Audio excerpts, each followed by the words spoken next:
Hey guys, welcome back to the channel. मैं हूं आपका दोस्त और होस्ट प्रिंस, और आज की इस वीडियो में हम कुछ इंपॉर्टेंट प्रोग्राम्स को डिस्कस करने वाले हैं। ये कंप्लीट सीरीज़ मैं बना रहा हूँ CSS इंपॉर्टेंट प्रोग्राम्स के लिए।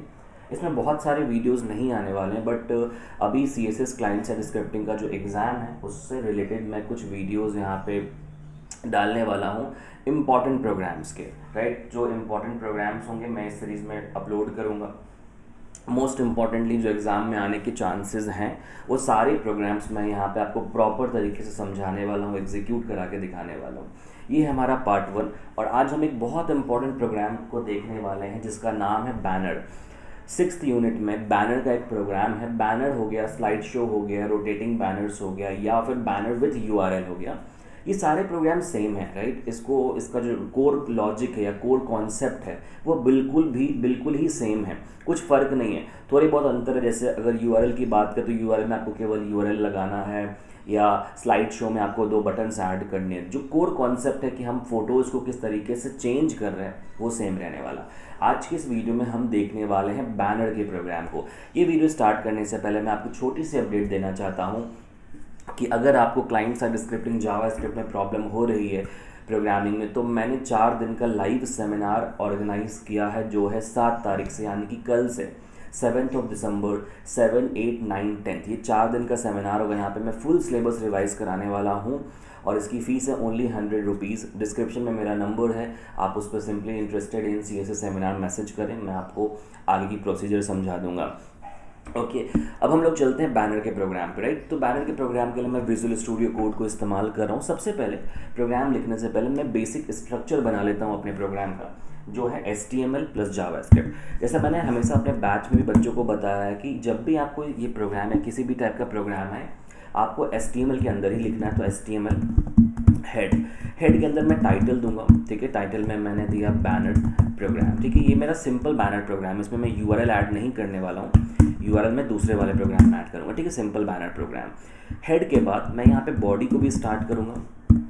राइट, बॉडी मैंने स्टार्ट कर दी। अब सबसे पहला क्वेश्चन बहुत सारे बच्चों का ये आता है कि सर स्क्रिप्ट कहाँ लिखें, बॉडी में स्क्रिप्ट लिखें, हेड में स्क्रिप्ट लिखें। सिंपल सा रूल है जावास्क्रिप्ट का कि आप स्क्रिप्ट को कहीं भी लिख सकते हैं। कोई रूल नहीं है इसका कि आप हेड में लिखें या बॉडी में लिखें। आप पूरे throughout the program script को कहीं पे भी लिख सकते हैं। मैं जनरली लिखता हूँ स्क्रिप्ट को हेड के अंदर, तो मैंने यहाँ पे स्क्रिप्ट टैग ओपन करा और स्क्रिप्ट यहाँ पे लिख दिया। ठीक है, ये मेरा बेसिक स्ट्रक्चर हो गया है प्रोग्राम का। अब मुझे यहाँ पे एक बैनर को क्रिएट करना है।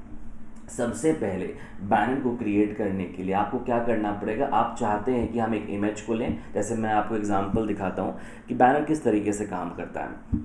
मैं सबसे पहले एक इमेज को लूँगा और उस इमेज को चेंज करूँगा। मान लो कि मेरा ये इमेज है, ठीक है, जैसे फॉर एग्जांपल कि मैं यहाँ पे ये एक इमेज लिया। ठीक है, ये मेरा एक इमेज है, इसको मैं बोलूँगा पिक्चर 1। राइट, अब ये पहले मैं पिक्चर 1 लूँगा और इसी को मैं चेंज करूँगा पिक्चर 2 से, फिर पिक्चर 3 से। बट एट द फर्स्ट आपको पिक्चर 1 तो बॉडी के अंदर लेना पड़ेगा। राइट, उसके बाद आप भले ही उसको जावास्क्रिप्ट की मदद से चेंज कर सकते हैं। बहुत सारे बच्चे यही लॉजिक को नहीं समझ पाते हैं, वो रटना स्टार्ट करते नहीं। पहले आपको एक ही इमेज को लेना है, डोंट थिंक मच। आपको सबसे पहले एक इमेज को लेना है और उसको हम बाद में चेंज करेंगे, उसके सोर्स को हम बाद में चेंज करेंगे। तो हम सबसे पहले क्या करते हैं, यहाँ पे बॉडी में आते हैं और बॉडी में टैग होती है IMG टैग। अगर आपको बेसिक HTML पता है तो आपको पता होगा IMG टैग है, IMG। ठीक है, IMG है, मैंने यहाँ पे सोर्स लिखा। सोर्स में मैं सिंपली एक इमेज को लूँगा, banner1.jpg। अब आप सोचें कि banner1 कहाँ से आया, तो मैंने banner1 ऑलरेडी यहाँ पे 3 बैनर्स रखे हुए हैं अपने पास। राइट, अब आप यहाँ पे देख सकते हैं कि यहाँ पे जो बैनर है ना, ये मैंने 3 बैनर सेम फोल्डर में रखे जिसमें मेरा प्रोग्राम है। ये प्रोग्राम जिस पे मैं अभी काम कर रहा हूँ ये सेम फोल्डर में, तो मुझे यहाँ पे पाथ देने में प्रॉब्लम नहीं होती है। मैं सिंपली banner1.jpg लिखूंगा। बट अगर आपका बैनर दूसरे फोल्डर में है तो आपको कंप्लीट यहाँ पे बैनर का पाथ देना पड़ेगा। ठीक है, तो मैंने यहाँ पे IMG सोर्स ऐड कर दिया। ठीक है, मैंने एक सिंपल इमेज ऐड कर दिया। विड्थ हाइट देना है तो आप दे सकते हैं, बट इसका आप यहाँ पे नेम ज़रूर करें, क्योंकि आप एक चीज़ याद रखें कि जब भी जावास्क्रिप्ट में हम कोई भी एलिमेंट या कोई भी कंपोनेंट को लेते हैं और हमें उस पर कोई एक्टिविटी परफॉर्म करनी, चाहे वो आपका फॉर्म हो, चाहे आपका वो बटन हो, या किसी भी कंपोनेंट की बात करें हम लोग, वो उसका नेम करना बहुत इंपॉर्टेंट है ताकि हम उसको जावास्क्रिप्ट में आइडेंटिफाई कर पाएँ। तो मैंने इसका नाम रखा है बैनर चेंज, या कोई भी आप रख सकते हैं। ठीक है, तो मैंने एक इमेज ऐड कर लिया। अब इस इमेज को ऐड करने के अगर आप इस प्रोग्राम को रन कराते तो देखो क्या आउटपुट आएगा। यहाँ पे आपका एक सिंपल इमेज आपको यहाँ पे दिखेगी, राइट। यहाँ पे सिंपल इमेज देखिए आप, राइट। मैंने इंटरनेट से डाउनलोड किया था, ये सिंपल इमेज आपको यहाँ पे दिख रही है। आई वांट कि ये बैनर चेंज होते रहे।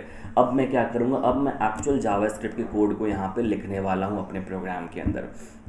देखो, अब मैं यहाँ पे स्क्रिप्ट पे आऊँगा। अब सबसे पहले अगर आपको यहाँ पे मल्टीपल इमेजेस लेने हैं तो आप सबको बहुत पहले पढ़ाया गया था कि अगर आपको एक ही वेरिएबल के अंदर मल्टीपल डेटा, मल्टीपल एलिमेंट्स रखना होता है तो आप एक स्पेसिफिक टाइप का डेटा स्ट्रक्चर यूज़ करते हैं। आप सबको पता है, राइट। कोई कमेंट में बता देना मुझे क्या होता है डेटा स्ट्रक्चर, वीडियो को पॉज करके, राइट। तो हम जब एक वेरिएबल के अंदर में मल्टीपल डेटा एलिमेंट्स को रखते हैं, हम उस डेटा स्ट्रक्चर को कहते हैं एरे। तो हम यहाँ पे एक एरे लेंगे। हमने एक वेरिएबल बनाया my banners is equals to new array.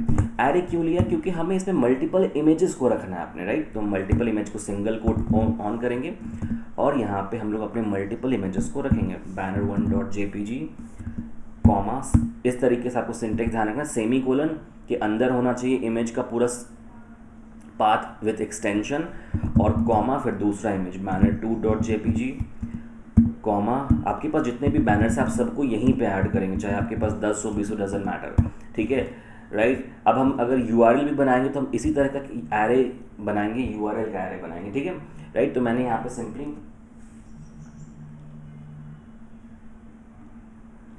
यहाँ पे बैनर ऐड कर दिया, राइट। अब मैं क्या करूँगा, क्योंकि बैनर जो है एक लूप में चलेगा। जैसे आप अगर देखो कि ये रोटेट करना है मेरे को, banner 2 banner 3 फिर banner 1, banner 2 banner 3 फिर banner 1, तो मुझे इसके लिए एक जो वेरिएबल्स है जो इसके काउंट को बढ़ाएगा वो मुझे लेना पड़ेगा यहाँ पे, ठीक है। तो मैं क्या करूँगा, यहाँ पे बैनर काउंट एक वेरिएबल लूँगा, banner count is equals to 0। अब मैं यहाँ पे एक फंक्शन बनाऊँगा, सिंपली फंक्शन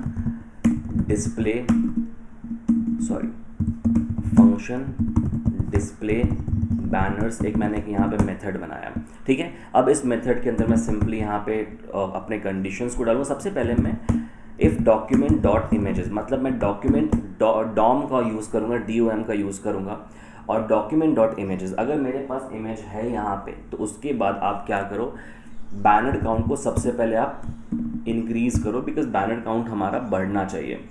बैनर काउंट को इंक्रीज़ किया और इसके बाद हम एक और कंडीशन चेक करेंगे कि बैनर काउंट अगर मेरे लेंथ के बराबर आ गया है, if banner count is equals to my banners dot length, ठीक है। मतलब अगर उसके लेंथ के बराबर आ गया, मान लो कि ये मेरा बैनर है, ठीक है, और बैनर काउंट 0 से लेकर 3 तक पहुंच गया, 0 1 2 3 पहुंच गया, तो इसको वापस स्टार्ट करना है। तो इसका लॉजिक क्या है कि अगर बैनर काउंट बैनर लेंथ के बराबर आ जाता है तो आप क्या करो, बैनर काउंट को वापस 0 कर दो। समझ रहे हो, रोटेट करना है हमें, 0 1 2 3 0 1 2 3 0 1 2 3 0, इस तरीके से रोटेट करने के लिए हमने यहाँ पे बैनर काउंट को चेक किया।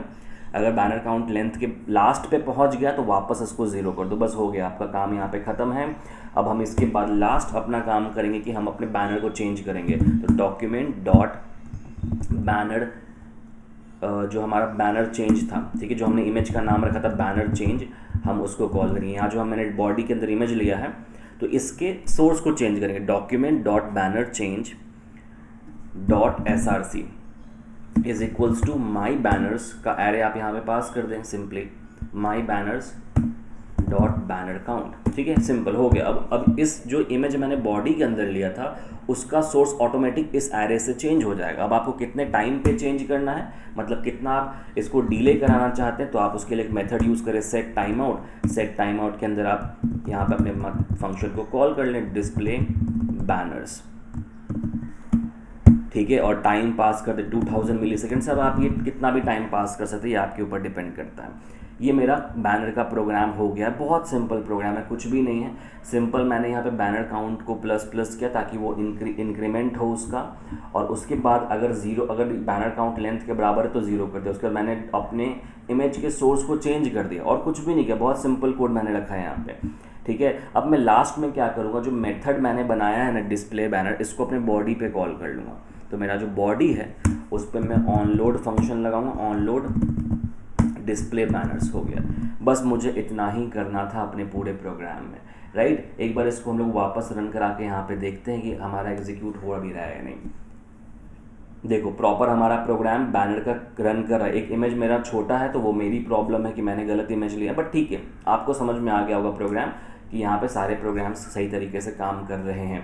एक छोटा सा टिप मैं आपको ये देना चाहता हूँ कि जब भी आप जावास्क्रिप्ट के किसी भी प्रोग्राम को लिखें, please try to also write the output, make the output, create the output window ज़रूर बनाना, बिकॉज ये बहुत बहुत इंपॉर्टेंट है। राइट, नेक्स्ट वीडियो में हम लोग देखने वाले हैं बैनर विथ URL और बहुत सारे कंटिन्यू इंपॉर्टेंट प्रोग्राम्स मैं यहाँ पे डालूंगा। बट आप सभी से एक रिक्वेस्ट है कि आप सब मुझे कमेंट में ज़रूर बताएं कि आपको प्रोग्राम समझ में आया या नहीं आया, या कोई जो दूसरा प्रोग्राम आप मुझसे समझना चाहते हैं या कोई दूसरे प्रोग्राम की रिक्वेस्ट आप कमेंट कर दे, वो सारे प्रोग्राम के वीडियोज़ में बैक टू बैक बनाऊँगा। And one more thing, last में वापस बता रहा हूँ ये चीज़ की client side scripting complete programming का सब्जेक्ट है। यूट्यूब पे वन वे कम्युनिकेशन होता है, बट आप चाहते हैं मुझसे लाइव सेशन में पढ़ना 4 दिन के लिए, तो मैं एक सेमिनार ऑर्गेनाइज कर रहा हूँ, 4 दिनों का लाइव सेमिनार है। वो सेमिनार को आप ज्वाइन कर सकते हैं। सिंपली डिस्क्रिप्शन में मेरा नंबर है, उस पर आप इंटरेस्टेड इन CSS सेमिनार लिख दो। फीस है 100 रुपीज़ फॉर इस 4 डे सेमिनार। इसमें मैं आपको क्वेश्चन बैंक, नोट्स और पूरा सिलेबस लाइव सेशन पे पढ़ाने वाला हूँ, रिवाइज कराने वाला हूँ। ओके, इस वीडियो में इतना ही, मिलता है हम लोग अपने नेक्स्ट वीडियो में। Thank you so much for watching this video. Have a good day.